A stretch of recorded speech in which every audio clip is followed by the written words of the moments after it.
Hey folks, today we're going to be taking a look at Life Goes On, a puzzle platformer that just recently came out on Steam. We took a look at the demo that's out there if you want to try that out. Took a look at that a few weeks back and was fairly impressed by it. Wanted to check out more, so here we are. So as you can see, I've already gone through a bit here. We're going to just pop back into the very first couple of levels here. So the main mechanic is right there. You die, and then use the dead person to help you move on to the end of the stage to get the cup. That's the main mechanic of the game. The only mechanic, really. And it works great. I find it personally amusing for as long as the game lasts. Which is not that long, which is probably my one main complaint. Oops. Let's see, we gotta kill ourselves here so we can use him to hold the switch down.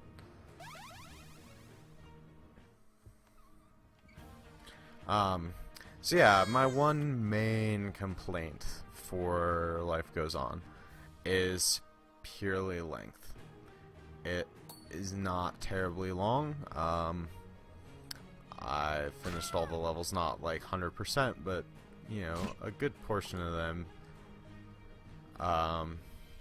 in about 3 hours.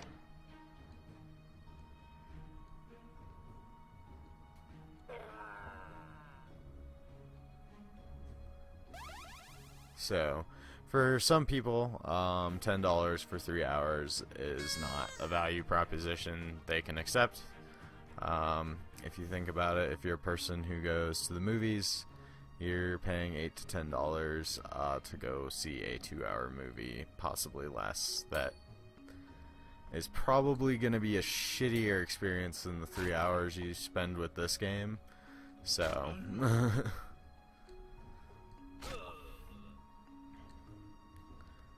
But that's, you know, to each their own on that. And you have unlimited guys. You could sit here and just fill them on up.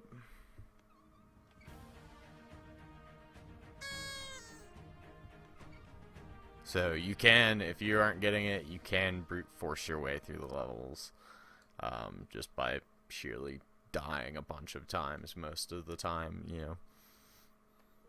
It's not going to solve everything for you, but if you can't make jumps over spikes or stuff like that.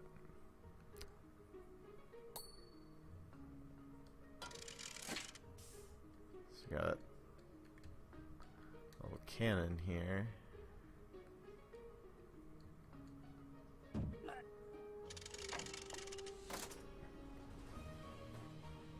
So there is a couple of basically secondary objectives to kind of help keep you coming back.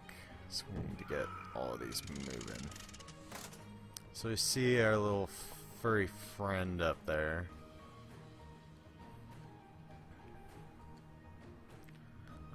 There's one of those in each level that are... You don't have to get to him to complete the level. Oops, that was dumb. But if you do, you get a little objective complete. I haven't checked if there's actual rewards like other than just Steam achievements for getting all of that done. Come on. Oh.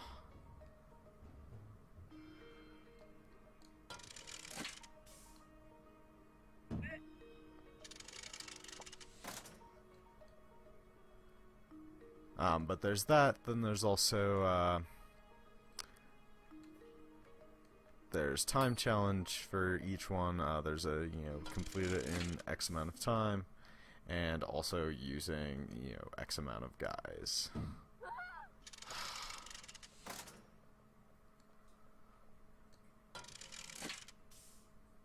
Okay. Not gonna fuck it up this time. There we go.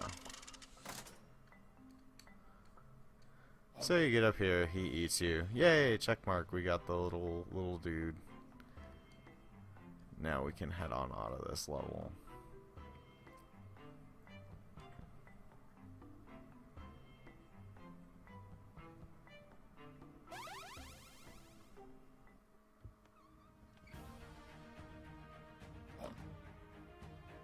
So you can see there, we've got the little furry dude, and then you've got, oh, do it in this amount of guys and do it in this amount of time, which all we got was the little guy.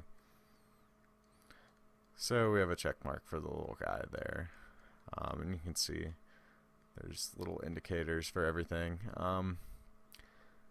Let's also just check out one of the end levels here. So this is probably coolest bit you'll get. Each kind of section builds up. So like the first set of puzzles are relatively simple. Oops.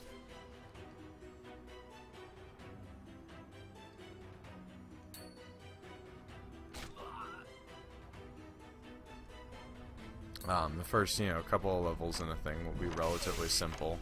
So the puzzles will be relatively simple. And as you progress, it builds up to kind of a culminating level for each area. Oops. And the culminating levels are all very cool. This is probably the most tame, almost, out of them.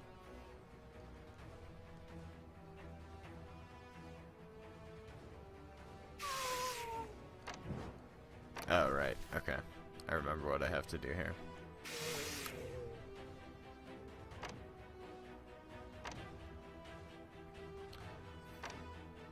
This is probably the one level, too, where I would say, unfortunately, things fall apart a little graphically. The lava does not look fantastic.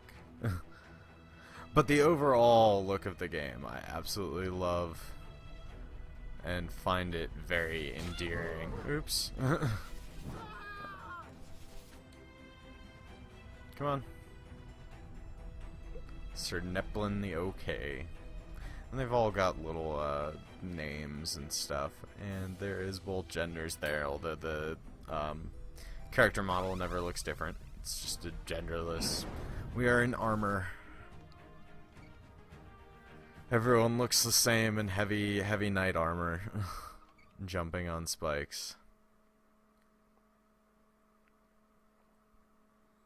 So you've got those little culmination levels there.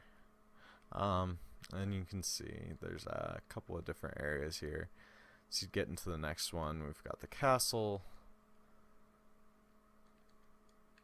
And then the end here. So let's just kind of show you. So like we had that big ramp up level at the end there. So now we have this very simple first, level here. That's just going to kind of introduce. Basically, it'll show you, hey, here's a couple of new mechanics that you're going to deal with. These are things that you're going to see now. That kind of thing.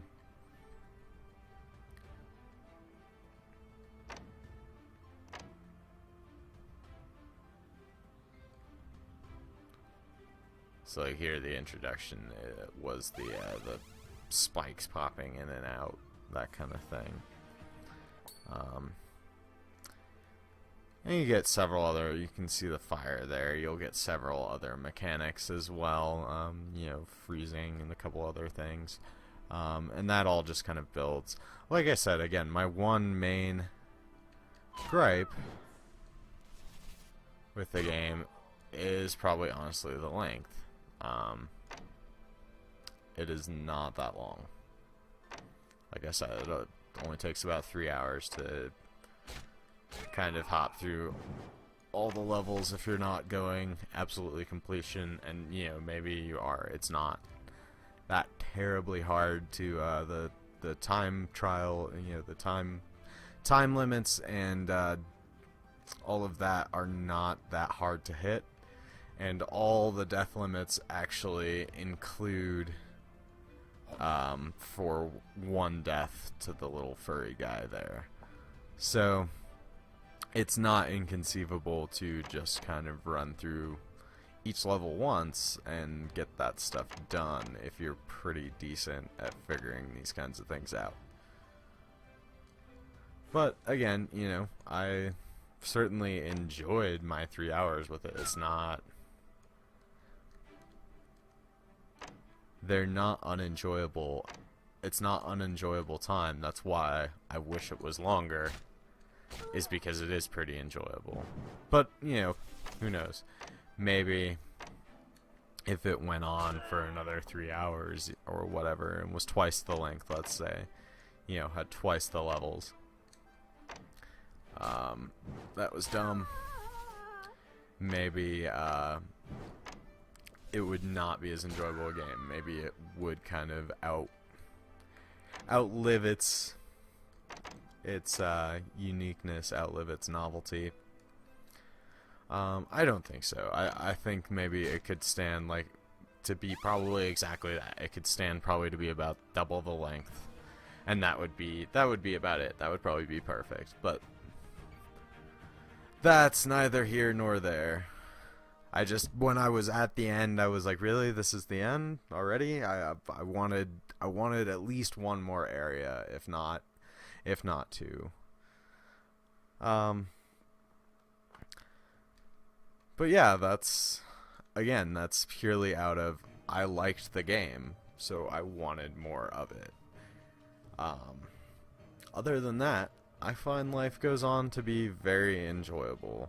And like I said, you know, it is for 3 hours, basically 4 hours, you know, depending on how into it you want to get. So yeah, we got achievements here. You know, depending on how into it you want to get, you know, maybe you could squeeze double the time, squeeze 6-7 hours out of this. You know, I don't know. I'm not a big achievements person. That's not really a draw for me. It doesn't do it for me. It never really has. So, you know, for somebody like that, you're going to get a little more out of it than somebody that's just basically going to play through all the levels just to solve it. You know, maybe might go back and do a few achievements, you know, might go back and just, hey, let me do all the time trials or whatever, play it here and there. Like, it's a different value proposition for those kind of people, but it's, you know, for $10 for 3 hours, to me, that's worth it. And if that's worth it to you, then I think you'll be happy with Life Goes On. So yeah, that's Life Goes On, and thanks for watching.